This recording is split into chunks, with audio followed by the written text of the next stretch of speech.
Hello, कैसे हैं आप लोग। आई होप कि आप लोग अच्छे होंगे। आपकी जो स्टडी चलेगी बहुत बहुत बेहतरीन चलेगी। तो आज के सेशन में बात किया जाएगा क्लास 12th के बायोलॉजी के वो तमाम क्वेश्चन जो आपके एग्जाम में आने के बहुत ज़्यादा चांसेस है। ठीक है, तो आप लोग किसी भी हाल में और किसी भी परिस्थिति में सारे क्वेश्चन को देखिएगा। जो बच्चे का बायोलॉजी एक्स्ट्रा में है और जो बच्चे का बायोलॉजी मेन में है, दोनों बच्चे अवेलेबल क्वेश्चन को सारे देखेंगे, क्योंकि सारे क्वेश्चन जो है उस सारे बच्चे के लिए काफ़ी ज़्यादा बेहतरीन क्वेश्चन है। तो आप लोग अच्छे तरीक़ा से सारे क्वेश्चन को देख लेंगे किसी भी हाल में। ठीक है ना, तो चलिए बिना टाइम का क्वेश्चन की तरफ बात करते हैं। इससे पहले क्लास को लाइक नहीं किए हैं तो क्लास को लाइक कर लेंगे और साथ में चैनल को भी सब्सक्राइब कर लेंगे। सारे बच्चे से कहा जा रहा है, ठीक है ना। और जितना हम एक्स्ट्रा क्वेश्चन बतलाएंगे उस क्वेश्चन को आप लोग अच्छे तरीक़ा से देखिएगा। और अगर आपको जो है वीडियो साफ नहीं दिखाई दे रहा है, अपना वीडियो क्वालिटी बढ़ा दीजिएगा, साफ दिखाई देने लगेगा। ठीक है, कहा जा रहा है निम्न में से कौन उभयलिंगी प्राणी है। कौन जो है उभयलिंगी प्राणी का उदाहरण है, तो सांप। देखिए ये जो है केचुआ जो है, सांप जो है, ये जो दोनों है ना, ये जो है उभयलिंगी नहीं है, एकलिंगी है। ठीक है ना, और केचुआ जो होता है उभयलिंगी होता है, याद रखिएगा। जिसे हम लोग क्या बोलते हैं, फीताकिम्बी जो होता है वो भी जो होता है उभयलिंगी होता है। गुड़हल जो होता है वो भी उभयलिंगी होता है। आप याद रखने का कोशिश करेंगे। ठीक है, चलिए नेक्स्ट क्वेश्चन की तरफ बात करते हैं। और 2 नंबर क्वेश्चन में कहा जा रहा है ना मेरे दोस्त, कंद किसका रूपांतरण है। कंद जो होता है वो किसका रूपांतरण होता है, कहिएगा सर। कंद जो है जड़ का रूपांतरण है। किसका, जड़ का रूपांतरण है। ऑप्शन सी हो जाएगा, 2 का ऑप्शन करेक्ट सी होगा, याद रखिएगा। चलिए नेक्स्ट क्वेश्चन 3 नंबर क्वेश्चन में कहा जा रहा है जेम्स यूलर निर्माण किसमें होता है। जल्दी बतलाइएगा, जितने बच्चे देख रहे हैं इसका आंसर फटाफट टिक आउट कीजिएगा कि जेम्स यूलर निर्माण जो होता है वो किसमें होता है। आप जानते हैं मेरे दोस्त, वो स्पंज में होता है, याद रखिएगा। ठीक है, 3 का ऑप्शन डी हो जाएगा, याद रखिएगा। अभी तक जितने बच्चे क्लास को देख रहे हैं और क्लास को लाइक नहीं किए, सारे बच्चे से रिक्वेस्ट है कि आप लोग क्लास को लाइक कर लेंगे और साथ में चैनल को भी सब्सक्राइब कर लेंगे, क्योंकि जब भी मैं आपके बीच क्लास कराऊं आपके बीच नोटिफिकेशन तुरंत आ जाए। ठीक है ना, इसलिए आपको जो है हमारे प्लेटफॉर्म से जुड़ना अति आवश्यक है। ठीक है, चलिए नेक्स्ट क्वेश्चन के मतलब बात करते हैं। और 4 नंबर क्वेश्चन में कहा जा रहा है इनमें से कौन नर युग्म से संयोजन कर भ्रूण पोष बनाता है। कौन जो होता है नर युग्म से संयोजन कर भ्रूण पोष बनाता है, जल्दी से जो है बतला दीजिएगा कि 4 का ऑप्शन क्या होने वाला है। आप कहिएगा सर द्वितीयक केंद्रक है। क्या है, द्वितीयक केंद्रक है। 4 का ऑप्शन डी हो जाएगा, याद रखिएगा। 4 का ऑप्शन डी होगा, याद रखिएगा। नेक्स्ट क्वेश्चन की तरफ बात करते हैं। और 5 नंबर क्वेश्चन में कहा जा रहा है ना निम्नलिखित में से कौन जलीय जंगली घास है। निम्नलिखित में से कौन जलीय जंगली घास है, जल्दी बतलाइएगा। आप कहिएगा सर जलीय जंगली घास वो जो होता है जलकुंभी होता है। जलकुंभी को हम लोग जलीय जंगली घास बोलते हैं। बिल्कुल ऑप्शन सी हो जाएगा, 5 का ऑप्शन सी होगा, याद रखिएगा। जितने हम क्वेश्चन करा रहे हैं इस क्वेश्चन को आप लोग अच्छे तरीका से देखिएगा। मात्र हम लोग 70 क्वेश्चन कराएंगे, ठीक है ना, मात्र 70 क्वेश्चन दिखाएंगे कराएंगे। तो आप लोग अच्छे तरीका से 70 क्वेश्चन को करने का कोशिश किया जाएगा, ठीक है, आपके द्वारा। चलिए अगला क्वेश्चन की तरफ बात करते हैं। और 6 नंबर क्वेश्चन में कहा जा रहा है निम्नलिखित में से किस पौधे में स्वपरागन होता है। जल्दी बतलाइएगा कि स्वपरागन जो होता है किस में होता है, द्विलिंगी में होता है। कहिएगा जी गुरुजी द्विलिंगी में हो जाता है, बिल्कुल ऑप्शन बी होगा, 6 का ऑप्शन बी होगा, याद रखिएगा। 7 नंबर क्वेश्चन में कहा जा रहा है निम्नलिखित में से किस पौधे में प्रजातीय के बीज का उत्पादन असंग जनन द्वारा होता है। असंग जनन द्वारा होता है, जल्दी बतलाइएगा। 7 का ऑप्शन क्या होगा, कहिएगा सर ये जो होता है ना क्या कर रहा है, मतलब असंग जनन के द्वारा होता है। अष्टांग जनन के द्वारा होता है, किस में होता है, आप कहिएगा गुरुजी ये जो होता है स्टेरिया में होता है और घास में होता है। बिल्कुल ऑप्शन ए में दिया है, ऑप्शन ए वाला सही होगा, याद रखिएगा। ठीक है, जितने बच्चे देख रहे हैं बेहतरीन तरीका से देखेंगे। चलिए नेक्स्ट क्वेश्चन। और 8 नंबर क्वेश्चन में कहा जा रहा है भ्रूण पोष क्या है, जल्दी बतलाइएगा।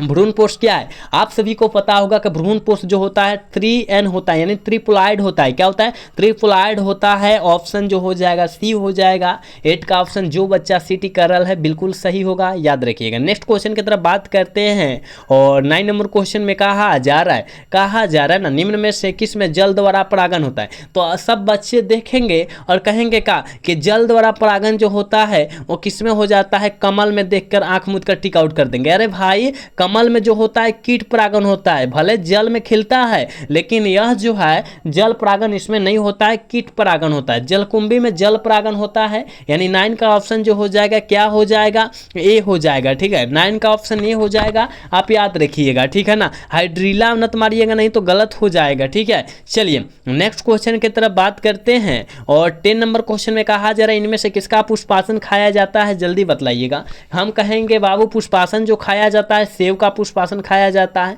कहिएगा जी सर सेव का पुष्पासन हम लोग खाते भी हैं, है ना। ऑप्शन बी हो जाएगा, ये 10 का ऑप्शन बी होगा, याद रखिएगा। चलिए 11 नंबर क्वेश्चन में कहा जा रहा है गेहूं में परागण किनके द्वारा होता है, जल्दी बतलाइएगा। गेहूं में परागण किनके द्वारा होता है, जल्दी से बतलाने का कोशिश कीजिएगा कि गेहूं में परागण जो होगा वो किसके द्वारा होगा, कीट के द्वारा कि हवा के द्वारा, दो में से बतलाइए अब, ठीक है। कहिएगा सर वायु के द्वारा होता है। गेहूं में परागण जो होता है वायु के द्वारा होता है, बिल्कुल ऑप्शन ए हो जाएगा 11 का, याद रखिएगा। चलिए अगला क्वेश्चन 12 नंबर क्वेश्चन में कहा जा रहा है कि अनुवंशिक कूट में कितने कूट होते हैं, जल्दी बतलाइएगा। देखिए अनुवंशिक कूट में कितने हैंगा पूछेगा, कितने कूट, ठीक है ना, कितने कूट शब्द होते हैं, ठीक है, कितने कूट शब्द होते हैं तब आप क्या मारिएगा, तब आप 4 मारिएगा, ठीक है ना, तब आप 4 मारिएगा। लेकिन कितने कूट होते हैं तो आप 64 मार सकते हैं, बिल्कुल ऑप्शन डी हो जाएगा, याद रखिएगा। 12 का ऑप्शन डी हो जाएगा, याद रखिएगा, ठीक है। जितना हम एक्स्ट्रा क्वेश्चन अच्छे तरीका से बतला रहे हैं उस क्वेश्चन को आप अच्छे तरीका से याद रखेंगे जितने बच्चे देख रहे हैं, ठीक है।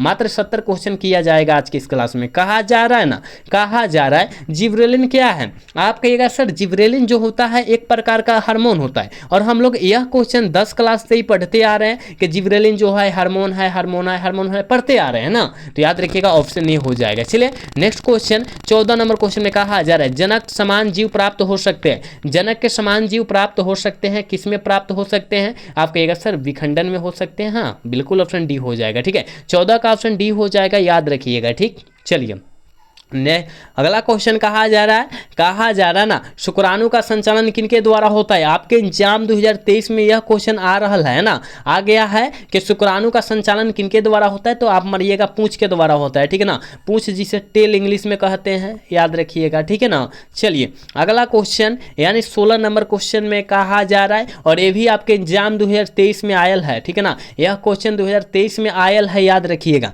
कहा जा रहा है जब नर आकृति में मादा से भिन्न होता है तो कहलाता है, तो क्या कहलाता है, आप कहिएगा जब नर आकृति मादा से भिन्न होता है उसे यौन द्विरूपता कहते हैं, बिल्कुल ऑप्शन बी में दिया है, ऑप्शन बी हो जाएगा, 16 का ऑप्शन बी हो जाएगा, याद रखिएगा, ठीक है ना। चलिए 17 नंबर क्वेश्चन में कहा जा रहा है ना हिमोकोरियल आपरा निम्नलिखित में से किसमें पाया जाता है, हिमोकोरियल आपरा निम्नलिखित में से किसमें पाया जाता है, आप कहिएगा सर ये जो पाया जाएगा मानव जिसे ह्यूमन कहते हैं, क्या कहते हैं, ह्यूमन कहते हैं, याद रखिएगा, ह्यूमन है ना।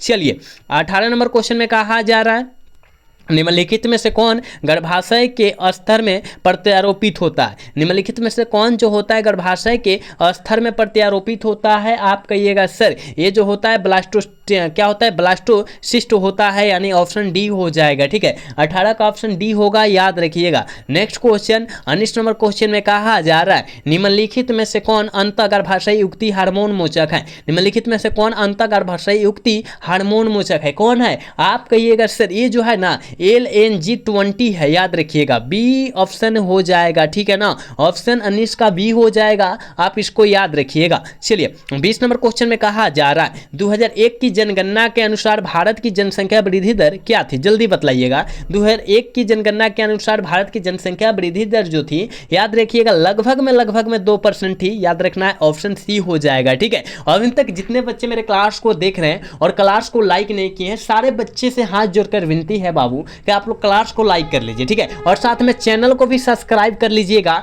क्योंकि जब भी मैं क्लास कराऊं आपके बीच नोटिफिकेशन तुरंत पहुंच जाए। सारे बच्चे से विनती है कि आप क्लास को लाइक कर लेंगे, ठीक है। चलिए अगला क्वेश्चन 21 नंबर क्वेश्चन में कहा जा रहा है जनसंख्या का अध्ययन कहलाता है, जनसंख्या का अध्ययन जो कहलाता है डेमोग्राफी कहलाता है, बिल्कुल ऑप्शन डी हो जाएगा, याद रखिएगा। 21 का ऑप्शन डी होगा, याद रखिएगा। चलिए नेक्स्ट क्वेश्चन 22 नंबर क्वेश्चन में कहा जा रहा है सीधे शुक्राणु को अंडाणु से समानित करने की क्रिया को क्या कहते हैं, समानित करने की क्रिया को हम लोग अंतःकोशिकीय शुक्राणु निक्षेपण कहते हैं, बिल्कुल ऑप्शन बी हो जाएगा। 22 का 100% ऑप्शन बी होगा, आप इसको याद रखिएगा। चलिए नेक्स्ट क्वेश्चन 23 नंबर क्वेश्चन में कहा जा रहा है मेंडल के सिद्धांत को दोहराने वाले वैज्ञानिक कौन थे, मेंडल ने दे दिया आनुवंशिकी का नियम दे दिया, लेकिन उसी को नियम को दोहरा दिया, कौन वैज्ञानिक दोहरा दिया, बतला दीजिए ना। कहिएगा सर ह्यूगो डी ब्रज ने और कोरेसे एवं स्टेमफर्क, मतलब 3-4 वैज्ञानिक मिलकर इनका जो है नियम को दोहरा दिया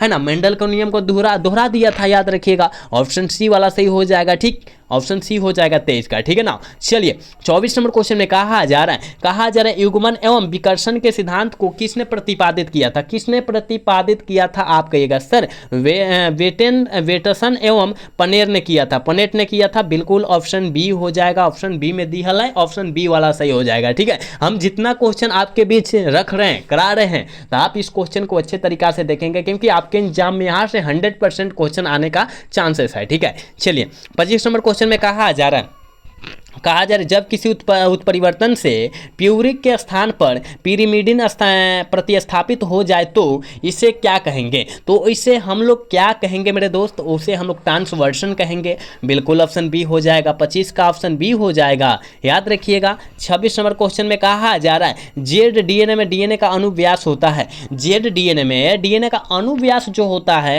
वो कितना होता है, 18 एगस्ट्रेन होता है, 18 एगस्ट्रेन होता है, कहिएगा सर ऑप्शन बी में दिया है ना, ऑप्शन बी वाला सही हो जाएगा, 26 का ऑप्शन बी हो जाएगा, याद रखिएगा। अभी जितने बच्चे क्लास को नहीं लाइक किए हैं, प्लीज सारे बच्चे से विनती है कि हाथ जोड़कर विनती है कि क्लास को लाइक कर लेंगे, ठीक है, सारे बच्चे क्लास को लाइक कर लेंगे, ठीक। चलिए अगला क्वेश्चन 27 नंबर क्वेश्चन में कहा जा रहा है एमआरएनए का निर्माण होता है, एमआरएनए का निर्माण किनके द्वारा होता है, जल्दी बतलाइएगा। आप कहिएगा सर केंद्रक में होता है, किसमें होता है, केंद्रक में होता है, 27 का ऑप्शन 100% सी होगा, याद रखिएगा। अगला क्वेश्चन की तरफ बात करते हैं। 28 नंबर क्वेश्चन में कहा जा रहा है आरएनए के किस रूप की संरचना त्रिपर्णी जैसी होती है, त्रिपर्णी जैसी होती है, किनकी होती है, आप कहिएगा सर टीआरएनए का होता है, क्या टीआरएनए का होता है, बिल्कुल ऑप्शन क्या होगा, डी हो जाएगा, ठीक है, बिल्कुल ऑप्शन डी हो जाएगा, याद रखिएगा। चलिए नेक्स्ट क्वेश्चन 29 नंबर क्वेश्चन में कहा जा रहा है सैटेलाइट डीएनए एक उपयोगी साधन है,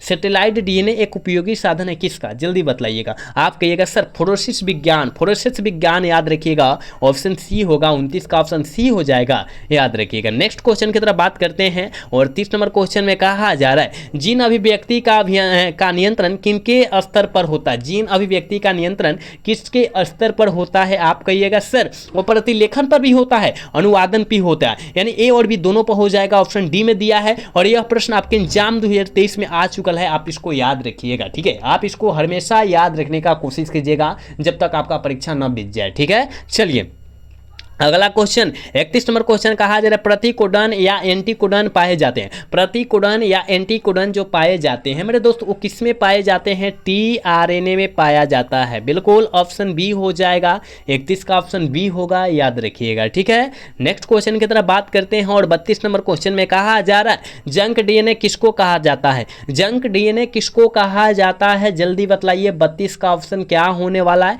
याद रखिएगा, जंक डीएनए नॉन कोडिंग क्रम को कहा जाता है, बिल्कुल ऑप्शन बी में दिया है, ऑप्शन बी वाला सही हो जाएगा, ठीक है। देखिए मेरे भाई अगर आप चाहते हैं कि आपका अच्छा से अच्छा बेहतरीन से बेहतरीन अंक आए तो आप हमारे प्लेटफॉर्म से जुड़ सकते हैं, यहाँ आपको बिल्कुल फ्री में सारे प्रकार का नोट्स दिया जाता है, तो आप लोग इसको जो है अवश्य मतलब क्या समझे, अवश्य नोटिफिकेशन समझे, ठीक है ना। तो आप हमारे चैनल से जुड़ सकते हैं, हमारे प्लेटफॉर्म से जुड़ सकते हैं, बिल्कुल आपको फ्री में सारे प्रकार का सारे किस्म का जो है आपको जो है यहाँ तैयारी कराया जाता है। तो हमसे जो है हम जो है हमारे तरफ से पूरा प्रयास रहेगा कि आपको 100 में 100 मार्क्स लाना हर एक सब्जेक्ट में, ठीक है। तो आप अच्छे तरीका से हमारे क्लास से जुड़िए और अच्छे तरीका से बेहतरीन तैयारी कीजिए, ठीक है। चलिए अगला क्वेश्चन की तरफ बात करते हैं और 33 नंबर क्वेश्चन में कहा जा रहा है समकार्य संरचना किसके परिणाम स्वरूप है, समकार्य संरचनाएं किनके परिणाम स्वरूप होता है, आप कहिएगा गुरुजी ये जो होता है अभिसारी विकास का समरूप होता है, याद रखिएगा, बिल्कुल ऑप्शन बी हो जाएगा, याद रखने का कोशिश कीजिएगा। 34 नंबर क्वेश्चन में कहा जा रहा है पादपों तथा जंतुओं के बीच की कड़ी किसे माना जाता है, पादप मतलब पेड़ पौधा, पादप मतलब क्या होता है, पेड़ पौधा, तो पेड़ पौधा तथा जंतुओं के बीच की कड़ी जो होता है हम लोग किसे मानते हैं, तो एगुलीना को मानते हैं, ठीक है, ऑप्शन सी हो जाएगा, 34 का ऑप्शन सी होगा, याद रखिएगा। नेक्स्ट क्वेश्चन 35 नंबर क्वेश्चन में कहा जा रहा है मनुष्य के विकास की आयु किसके द्वारा मापी जाती है, जल्दी बतलाइएगा कि मनुष्य की विकास की आयु जो है हम लोग किसके द्वारा मापते हैं, आप कहिएगा गुरुजी ये जो होता है रेडियोधर्मी डेटिंग द्वारा मापते हैं, यानी ऑप्शन डी वाला सही होगा, 35 का ऑप्शन डी हो जाएगा, याद रखिएगा। नेक्स्ट क्वेश्चन की तरफ बात करते हैं और 36 नंबर क्वेश्चन में कहा जा रहा है डायनासोर है, डायनासोर क्या है जल्दी बताइएगा। आपके एग्जाम में यह प्रश्न कई बार आ चुका है, आप इसको याद रखेंगे कि डायनासोर जो है क्या है। आप कहिएगा सर विलुप्त सरीसृप प्रजाति है, याद रखिएगा ऑप्शन बी हो जाएगा। 36 का ऑप्शन बी होगा, याद रखिएगा। ये आपके एग्जाम में कई बार आ चुका है, इसको याद रखिएगा, ठीक है ना। चलिए 37 नंबर क्वेश्चन जो है आपके एग्जाम 2023 में आया है, यह जो है आपके एग्जाम 2023 में आया है। कह रहा है कि द ओरिजिन ऑफ स्पीसीज पुस्तक जो है किसने लिखी है, पुस्तक जो है किसने लिखी है। आप कहिएगा सर हमको पता है चार्ल्स डार्विन के द्वारा लिखा गया, बिल्कुल ऑप्शन ए हो जाएगा। 37 का ऑप्शन बिल्कुल ए होगा, याद रखिएगा। नेक्स्ट क्वेश्चन 38 नंबर क्वेश्चन में कहा जा रहा है मनुष्य के हाथ और चमगादड़ के पंख तथा हवेल के पनीर पर अभिव्यक्त करते हैं, किसको अभिव्यक्त करता है, कौन सा अंग माना जाता है, ठीक है। ये आपके एग्जाम में आया है कि नहीं आया, 100% लगभग अभी तक हमारे ख्याल से 6 से 7 बार यह क्वेश्चन आपके एग्जाम में आ चुका है, ठीक है ना। तो आप इसको हमेशा याद रखने का कोशिश करेंगे कि कैसा अंग माना जाता है मनुष्य के हाथ और चमगादड़ के पंख, तो कहिएगा सर समजात अंग माना जाता है, इसको हमेशा याद रखिएगा, ठीक है। ऑप्शन 38 का डी होगा, याद रखिएगा, ठीक। नेक्स्ट क्वेश्चन की तरफ बात करते हैं और 39 नंबर क्वेश्चन में कहा जा रहा है नई प्रजातियों के निर्माण का महत्वपूर्ण कारक क्या है। नई प्रजातियों के निर्माण का महत्वपूर्ण कारक जो है मेरे दोस्त वो उत्परिवर्तन है। क्या है, उत्परिवर्तन है, बिल्कुल ऑप्शन बी होगा। 39 का 100% बी हो जाएगा, याद रखिएगा। नेक्स्ट क्वेश्चन यानी 40 नंबर में क्वेश्चन में कहा जा रहा है ना निम्नलिखित में से किस रक्त कोशिका को पीएमएनएल कहते हैं, पीएमएनएल कहते हैं, जल्दी से 40 का ऑप्शन बतला दीजिए क्या होने वाला है। आप कहिएगा सर न्यूट्रीफिल कहते हैं, क्या कहते हैं, न्यूट्रीफिल कहते हैं, यानी 40 का ऑप्शन 100% सी होगा, आप इसको याद रखेंगे, ठीक है। और जितने बच्चे अभी तक क्लास को लाइक नहीं किए सारे बच्चे क्लास को लाइक कर लेंगे, क्योंकि हम बार बार यही बात बोलते हैं कि सारे बच्चे को क्लास को लाइक करना है और चैनल को भी सब्सक्राइब कर लेना है, क्योंकि आप सभी के लिए हम लोग कड़ी मेहनत करते हैं, लेकिन आप लोग जो है क्लास को लाइक नहीं करते। सारे बच्चे क्लास को लाइक कर लीजिए, ठीक है ना। 41 नंबर क्वेश्चन का है बूंद संक्रमण क्या, बूंद संक्रमण क्या है जल्दी बताइएगा, बूंद संक्रमण क्या है। तो आप कहिएगा सर ये जो है निमोमिया है, क्या है, निमोमिया है, ऑप्शन डी वाला सही होगा। 41 का ऑप्शन डी होगा, याद रखिएगा। 42 नंबर क्वेश्चन में कहा जा रहा है HIV निम्न में से किस रोग पर आक्रमण करती है। HIV रोग जो होता है किस पर आक्रमण कर देती है, आप कहिएगा गुरुजी टी हेल्थ कोशिकाएं पर करती है, बिल्कुल ऑप्शन डी हो जाएगा। 42 का ऑप्शन 100% डी होगा, आप इसको याद रखिएगा। चलिए नेक्स्ट क्वेश्चन की तरफ बात करते हैं और 43 नंबर क्वेश्चन जो काफी ज्यादा बेहतरीन क्वेश्चन है और आपके एग्जाम 2022 में आया है और 2021 में भी ये प्रश्न आया हुआ है। तो आप इसको याद रखेंगे कि विश्व एड्स दिवस होता है, एड्स दिवस जो होता है कब मनाया जाता है, ठीक है ना। विश्व एड्स दिवस जो होता है कब मनाया जाता है, जिसे सेलिब्रेट कहते हैं ना, कब मनाया जाता है, आप कहिएगा 1 दिसंबर को मनाया जाता है, ठीक है। यानी ऑप्शन डी वाला सही हो जाएगा, याद रखिएगा, ठीक है ना। चलिए 44 नंबर क्वेश्चन का विडाल परीक्षण ज्ञात करने के लिए है, विडाल परीक्षण किसके ज्ञात किया जाता है, किससे ज्ञात किया जाता है, आप कहिएगा सर टाइफाइड के द्वारा ज्ञात किया जाता है, बिल्कुल ऑप्शन बी होगा। 44 का ऑप्शन बी हो जाएगा, आप इसको याद रखिएगा, ठीक है। नेक्स्ट क्वेश्चन 45 नंबर क्वेश्चन में कहा जा रहा है ना कि सिस्टोसोमा का मध्य स्तर पोषक है, मध्य स्तर पोषक जो होता है कौन होता है, जल्दी बतला दीजिएगा। 45 का आंसर क्या होने वाला है, तो याद रखिएगा घोंघा मारिएगा, क्या घोंघा मारने का कोशिश कीजिएगा, इसका ऑप्शन जो हो जाएगा ए हो जाएगा। 45 का ऑप्शन ए होगा, याद रखिएगा, ठीक है।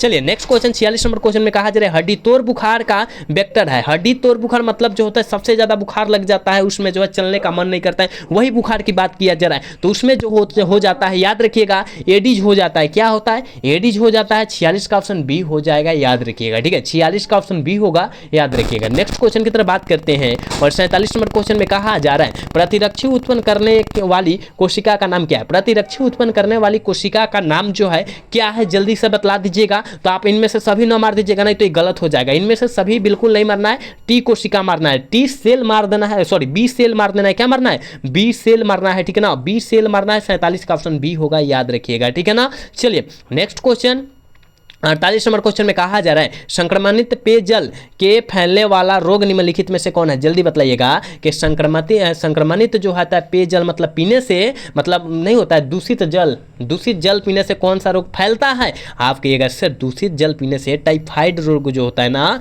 ये फैल जाता है, यानी 48 का ऑप्शन ये हो जाएगा, याद रखिएगा, ठीक है। चलिए 49 नंबर क्वेश्चन में कहा जा रहा है रक्त में प्रतिजन तथा प्रतिरक्षी की परस्पर क्रिया का अध्ययन क्या कहलाता है, जल्दी बताइए। बताइएगा।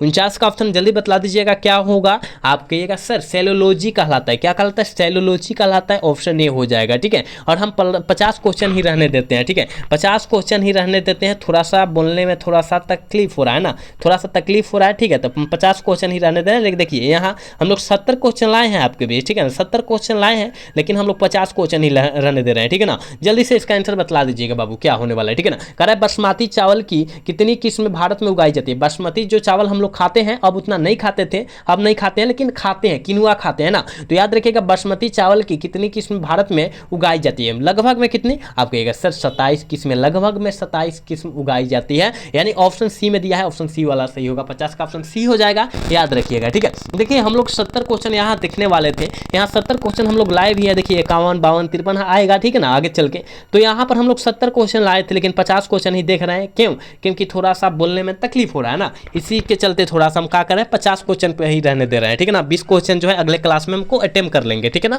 उसको पकड़ लेंगे, ठीक है। तो चलिए यहाँ हमने 50 क्वेश्चन बतलाया, तो आप 50 में कितना सही कर पाए हैं प्लीज़ आप लोग जो है ईमानदारी पूर्वक बतलाने का कोशिश करेंगे, ठीक है। सारे बच्चे कि 50 में मेरा जो है इतना सही है, इतना सही है, सारे बच्चे से मैं कह रहा हूँ, ठीक है ना। तो आप लोग ईमानदारी पूर्वक बतलाने का कोशिश करेंगे, आपका कमेंट का रिप्लाई जरूर दिया जाएगा, ठीक है ना। तो आज का क्लास जो है कैसा लगा? अगर अच्छा लगा होगा तो चैनल को सब्सक्राइब और वीडियो को लाइक करना भूलिएगा। मिलेंगे अगला सेशन में। जय हिंद, जय भारत, टाटा, बाय बाय।